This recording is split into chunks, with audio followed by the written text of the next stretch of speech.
तो नमस्कार, आपका स्वागत है आपके अपने YouTube channel target entrance exam NET पर। दोस्तों, जैसा कि आपको पता है, हम यहाँ पर आपके प्रीवियस ईयर पेपर करा रहे हैं और ये हम 2015 से लेकर 2024 तक के आपके जितने भी प्रीवियस ईयर पेपर हैं वो हम सारे आपको सॉल्व कराएंगे। इनकी डेली PDF भी आप लोग जो है टेलीग्राम ग्रुप और व्हाट्सएप ग्रुप से डाउनलोड कर सकते हैं। डेली हम यहाँ पर आपको भेज देते हैं PDF, जिससे आप लोग अच्छी प्रैक्टिस कर पाए। तो देखिए, यहाँ पर जो पेपर पहला आपका होगा, एक ही दिन में 2 पेपर होंगे। तो पहले पेपर में यानी कि पेपर फर्स्ट में यहाँ पर क्या होगा, आपका सामान्य ज्ञान के 50 क्वेश्चन आएंगे और 50 क्वेश्चन आपके हिंदी के आएंगे। जो लोग पहले से जुड़े हुए हैं उन्हें हमने पूरा ऑलरेडी बता रखा है। तो सामान्य ज्ञान के 50 क्वेश्चन हम प्रैक्टिस कर चुके हैं और हिंदी के 50 क्वेश्चन की हम आज प्रैक्टिस करने वाले हैं। तो अपना पहला पेपर पूरा हो जाएगा 2015 वाला, ठीक है। फिर इसके बाद यहाँ पर हम पेपर आपका जो सेकंड होगा उसको यहाँ पर कराएंगे, जिसमें आपके रीजनिंग और जो सब्जेक्ट है उसके आपके क्वेश्चंस आएंगे। तो चलिए इसको जो स्टार्ट करते हैं। तो देखिए, 2015 में पहले यहाँ पर क्या था, गद्यांश आता था और इस गद्यांश को पढ़कर यानी पैराग्राफ को पढ़कर आपको जो आंसर्स हैं वो आपको यहाँ पर देने होते थे। लेकिन अभी थोड़ा गद्यांश आना कम हो गया, लेकिन आ भी सकता है, तो हम इसको करा दे रहे हैं क्योंकि 2015 में आया हुआ है। तो गद्यांश आप लोग पढ़ लेना, PDF हम अभी दे देंगे इसकी क्लास के बाद ही।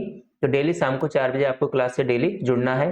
गद्यांश के हम सीधे क्वेश्चंस करा रहे हैं, उनको आप देखिएगा। तो क्वेश्चन नंबर 51 है और 50 क्वेश्चन कौन से थे, जो सामान्य ज्ञान के हम कर चुके हैं। तो 51 क्वेश्चन है, पुनर्जागरण के समय जनता में किस प्रकार की भावना पैदा करना जरूरी था। अगर पैराग्राफ पढ़ने का टाइम नहीं है तो आप डायरेक्टली क्वेश्चन आंसर भी कर सकते हैं अपनी समझ से, क्योंकि पैराग्राफ में वही चीजें दी जाती हैं जो आपको थोड़ी सी समझी हुई होती हैं, यानी कि पैराग्राफ में सही चीज दी जाती है। तो यहाँ पर आपका पुनर्जागरण के समय जनता में किस प्रकार की भावना पैदा करना जरूरी था, तो उस टाइम राष्ट्रीयता की भावना पैदा करना जो है जरूरी था। या पैराग्राफ पढ़ेंगे तब आपको और अच्छे से जो है सटीक से यहाँ पर क्लियर हो जाएगा, ठीक है। अब यहाँ पर क्वेश्चन नंबर 52 है, हिंदी भाषा को संपूर्ण देश में अपनाए जाने पर जोर किसने दिया। ठीक है, एक बार मैं चेक कर लूं, आपको क्लियर दिख रहा है। चलिए हाँ, ठीक है। तो यहाँ पर देखिए, हिंदी भाषा को संपूर्ण देश में अपनाए जाने पर जोर किसने दिया। पुरुषोत्तम दास टंडन जी ने, देवदास गांधी जी ने, या फिर बापू जी ने, या फिर दयानंद सरस्वती जी ने। तो यहाँ पर जो है हिंदी भाषा को संपूर्ण देश में अपनाए जाने पर जोर दिया है बापू जी ने, यानी कि महात्मा गांधी जी ने। क्वेश्चन नंबर यहाँ पर आपका 53 है, हिंदू प्रचार सभा की स्थापना कब हुई। ठीक है, हिंदू प्रचार सभा की स्थापना कब हुई। तो जो हिंदू प्रचार की सभा की स्थापना हुई, पैराग्राफ पढ़ेंगे तब आपको पता लगेगा, सन 1919 में हुई थी, यानी ऑप्शन आपका बी बिल्कुल यहाँ पर करेक्ट हो जाएगा। इसी प्रकार के हिंदी के क्वेश्चंस आपको देखने को मिलेंगे। जो ये क्वेश्चंस होते हैं मेमोरी बेस्ड होते हैं, इसी प्रकार के आपको सभी क्वेश्चंस मिलते हैं। तो आप लोग डेली जो है प्रैक्टिस सेट जरूर लगाइएगा। सत्यार्थ प्रकाश की रचना किसने की है, तो यहाँ पर सत्यार्थ प्रकाश की रचना जो है रचना की गई, किस भाषा में की गई वो आपसे पूछा है। ठीक है, किसने की, वो तो दयानंद जी ने की है, लेकिन किस भाषा में की है, तो यहाँ पर हिंदी को बढ़ावा देने के लिए यहाँ पर जो है हिंदी में की गई, यानी कि ऑप्शन ए बिल्कुल सही हो जाएगा।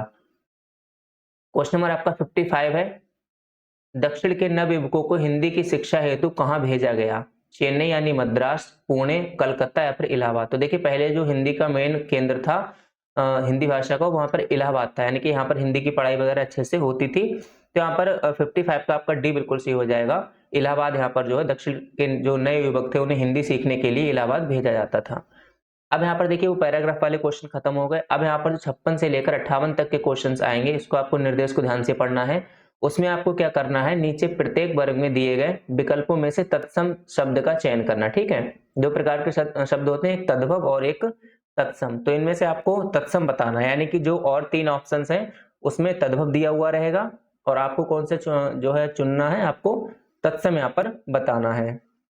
तो जैसे कि जश्न है, निठुर है, मीत है और यहाँ पर कमल है। तो देखिए, ये जो जश्न है ये तो आपका तद्भव है और किसका तद्भव है, ये आपका जश्न का तद्भव है। ठीक है, इसी प्रकार से निठुर हो जाएगा निष्ठुर का, और यहाँ पर जो है मीत भी हो जाएगा आपका किसका, मित्र का तद्भव है। ये किसका है, मित्र का है। ठीक है, और ये किसका हो जाएगा, निष्ठुर का हो जाएगा। लेकिन यहाँ पर जो कमल है वो आपका तत्सम है, और ये किसका तत्सम है, ये आपका जो है कमल का तत्सम है। ठीक है, तो इस प्रकार से आपको जो है ध्यान रखना है। अब यहाँ पर क्वेश्चन नंबर आपका, तो इसका आंसर कौन सा सही हो जाएगा, आपका डी बिल्कुल यहाँ पर आपका आंसर सही हो जाएगा 56 का। 57 है यहाँ पर, ये भी आपका उसी संबंधित है क्योंकि 3 क्वेश्चन आपके आएंगे जिससे ऊपर आपने निर्देश में पढ़ा हुआ था। अब यहाँ पर देखिए, स्वप्न, निठुर, आस और छा, तो इसमें भी आपके 3 तद्भव दिए गए होंगे और आपको कौन सा ढूंढना है, तत्सम। तो इसका आंसर आपका कौन सा सही हो जाएगा, एक के सही हो जाएगा, यानी कि जो है इसमें आपका स्वप्न, निठुर, आश, छा। तो इसमें आपको कौन सा बताना है, एक इसमें आपका सही होगा और एक कौन सा सही होगा, इसमें आपका ए बिल्कुल सही हो जाएगा, स्वप्न। स्वप्न जो है किसका तत्सम होता है, स्वप्न होता है सपना का तत्सम। ठीक, बाकी निठुर हमने बता ही दिया निष्ठुर का होता है, और आपका जो आश है वो किसका होता है, आशा का। ये क्या है, तद्भव है। और छा किसका तद्भव हो जाएगा, आपका षष्ठ का हो जाएगा। तो ये आपको ध्यान रखने हैं। तो ये सब क्या है, तद्भव है। और बाकी स्वप्न जो है क्या है, आपका तत्सम है, किसका है, सपना का है। आपको ध्यान रखना है। क्वेश्चन नंबर आपका 58 है। इसका आंसर बताना है कि एक के, और, ओस और ऐसा, इसमें से कौन सा एक आपका जो है तत्सम है। तो इसका आंसर आप देंगे। तो इसमें देखिए जो और है वो तो अवर का तद्भव है, ठीक है। और बाकी भी यहाँ पर क्या है, तद्भव ही दिए गए हैं। लेकिन यहाँ पर जो एक के है वो आपका तत्सम है, और किसका तत्सम है, एका का जो है यहाँ पर तत्सम है। तो तत्सम और तद्भव शब्दों को अच्छे से पढ़ लीजिएगा, ठीक है। आप लोग अपने हाई स्कूल और 12th में आपने हिंदी पढ़ रखी होगी, व्याकरण अच्छे से वहां पर ही दिए हुए हैं, वरना आप कहीं से ही प्रैक्टिस कर सकते हैं। मैंने जो बुक बताई आप बुक ले सकते हैं हिंदी की, व्याकरण की, उसमें आप आराम से अच्छे से पढ़ लेंगे। सभी कॉम्पिटिटिव एग्जाम्स के लिए आपके लिए लाभदायक है। अब जो 59 से 61 तक आपको बताना है, तो इसमें क्या करना है, निम्नलिखित प्रत्येक वाक्य खंड के लिए उसके नीचे दिए गए विकल्पों में से सही शब्द चुनिए। यानी कि सही शब्द आपको चुनना है। ये होता है कि अनेक शब्दों के लिए एक शब्द। जैसे कि जो मापा ना जा सके, यानी कि जिसकी माप नहीं की जा सकती है, उसके लिए आप क्या कहेंगे। तो जो मापा ना जा सके उसके लिए यहाँ पर क्या कहेंगे, ऑप्शन ए बिल्कुल सही हो जाएगा, अप्रमेय। ठीक है, जो मापा ना जा सके उसे क्या कहेंगे, अप्रमेय यहाँ पर कहेंगे। और अपेय का मतलब होता है जो पीने योग्य ना हो। इसका मतलब क्या होता है, जो पीने योग्य ना हो। ये बिल्कुल पीडीएफ आपको ऐसे ही मिलेगी, उसमें सारा सब कुछ लिखा हुआ रहेगा जो यहाँ पर हम लिख रहे हैं। तो पीडीएफ ही आप लोग डेली जो है ज्वाइन करने के लिए व्हाट्सएप और टेलीग्राम पर जुड़ जाएं। अपांग का मतलब क्या होगा, जिसके कोई अंग ना हो, जिसके कोई अंग ना हो। तो आपको नोट करने की जरूरत नहीं है, पीडीएफ आपको मिल जाएगी। जिसके कोई अंग ना हो, ठीक। थोड़ी राइटिंग खराब है, वो भी हम जल्दी ही ठीक कर लेंगे। और अभ्यास का मतलब है कि प्रैक्टिस करते रहें, तो यानी कोई कार्य जो आप करते रहते हैं वो होता है अभ्यास वाला, ठीक है। तो चलिए अब यहाँ पर हम बात करते हैं क्वेश्चन नंबर 60 की, यानी कि जो कम जानता हो। ठीक, ऐसे इंसान क्या कहोगे, जो कम जानता हो, अल्पज्ञ, अज्ञ, अल्पभाषी या फिर अलौकिक। अभी आप लगातार पेपर्स करेंगे ना, तब आपको पता लगेगा कि इसी प्रकार के क्वेश्चंस रिपीट होते रहते हैं। अभी तो पहला पेपर चल रहा है 2015 वाला, जब आगे बढ़ेंगे 16, 17, 18 करेंगे और आगे करते जाएंगे, फिर आपको आइडिया लगने लगेगा कि हाँ इसी प्रकार के क्वेश्चंस आपको देखने को मिलेंगे।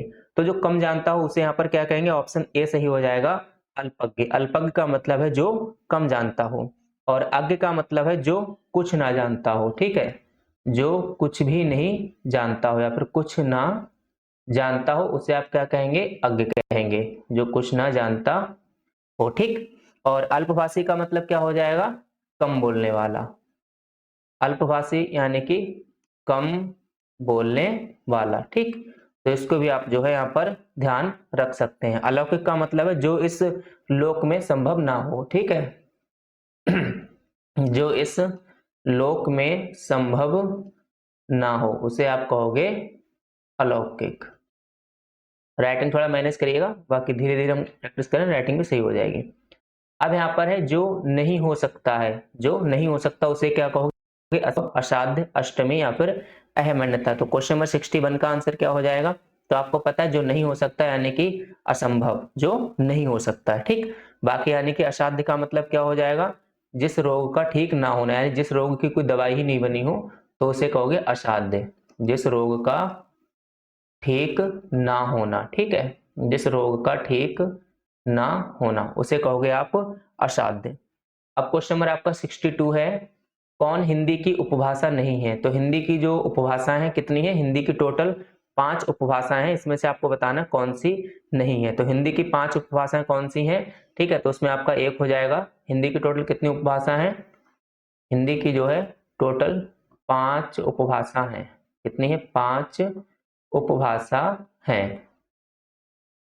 कौन कौन सी हैं, तो एक तो ये हो जाएगी पश्चिमी हिंदी, दूसरी हो जाएगी राजस्थानी हिंदी, तीसरी हो जाएगी पूर्वी हिंदी, और चौथी अगर हम बात करें यहाँ पर तो चौथी हो जाएगी पहाड़ी हिंदी, और पांचवी बात करें तो पांचवी हो जाएगी बिहारी हिंदी। ठीक है, तो इस प्रकार से 5 हिंदी की उपभाषाएं होती हैं।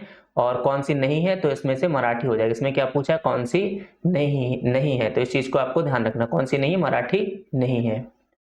अब देखिए यहाँ पर निर्देश को पढ़ना है कि क्वेश्चन नंबर 63 और 64 में आपको क्या बताना है। इसमें 4 4 विकल्प दिए गए हैं, कौन सा सही विकल्प है वो आपको बताना है। ठीक है, विलोम बताना है। क्या बताना है इसमें? विलोम बताना है, यानी कि अपोजिट आपको बताना है। जो अंडरलाइन है वो। मित्र को वफादार होना चाहिए, तो वफादार माने यानी कि वफादार होता है, और वफादार का आपको जो है विलोम शब्द बताना है। तो बेवफा, लायक, रूपवान या लचीला। तो वफादार और एक कैसा होता है? बेवफा। ठीक है, तो इसमें कौन सा हो जाएगा? वफादार का आपका बेवफा जो है बिल्कुल विलोम शब्द हो जाएगा। और लायक का विलोम शब्द क्या होता है? नालायक। एक लायक और दूसरा नालायक। ठीक। रूपवान यानी कि बहुत सुंदर, और इसके जो विपरीत है वो क्या हो जाएगा? कुरूप, यानी कि बिल्कुल बेकार।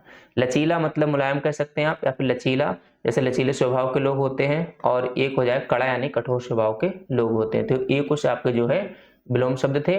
अब यहाँ पर इसका भी विलोम शब्द आपको बताना है। ईश्वर सब जगह व्याप्त है, तो व्याप्त का आपको जो है विलोम शब्द बताना है। तो व्याप्त का क्या हो जाएगा? अब व्याप्त यानी ऑप्शन सी बिल्कुल सही हो जाएगा। मैं इनका विलोम करना चाहूँ तो अव्यापक का क्या हो जाएगा? व्यापक। और अव्यय का क्या हो जाएगा? व्याप्य। और अव्यस्त का हो जाएगा व्यस्त। मतलब आ हटा दो तो आपको उसका जो है अपोजिट मिल जाएगा। अब यहाँ पर क्वेश्चन नंबर आपको 65 से और 67 तक क्वेश्चन में क्या बताना है? प्रत्येक प्रश्न में दिए गए शब्द में प्रयुक्त संधि के प्रकार का चयन करें कि कौन सी इसमें संधि दी गई है। तो संधि के लिए हम आपको, अगर आप कहेंगे तो अलग से छोटी सी वीडियो बनाकर 5-10 मिनट की अपलोड कर देंगे, जिसमें कितने प्रकार की संधि है और कैसे आपको पहचानना है वो सब हम डिटेल में वहां पर बता देंगे। अभी के लिए यहाँ पर देखो कि कपीस शब्द में किस प्रकार की संधि है वो आपसे यहाँ पर पूछा गया है। दीर्घ संधि, गुण संधि, वृद्धि संधि या फिर अयादि संधि।